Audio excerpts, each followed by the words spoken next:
Jamaica College got the better of Excelsior 2-1 as the quarter-final round of the ISSA Under-16 football competition got going on Monday.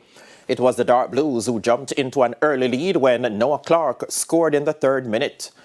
JC went further ahead when Demario Stone converted 5 minutes later for them to go into the break 2-0 in the ascendancy.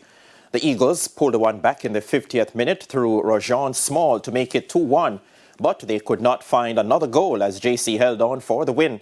It was Excelsior's first loss for the season after chalking up 9 straight victories. Very tough game. Excelsior is a real quality team, and I think it's the best we have played all season, so I'm hoping playing the better teams will bring out the best in us. The Manning Cup also, we won the first game 2-1, also in the quarterfinal, I think, our second run against Excelsior.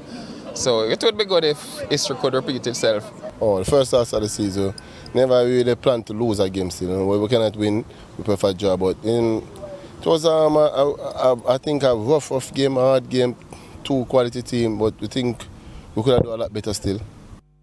In other games, in the under-16 section, St. Andrew Technical blanked Eltham High 4-0.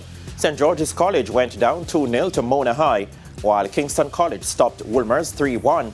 Wolmer's were on the winning end in the Group A of the under-14 division, beating Campion College 3-0, while Excelsior lost 2-1 to Hillel Academy.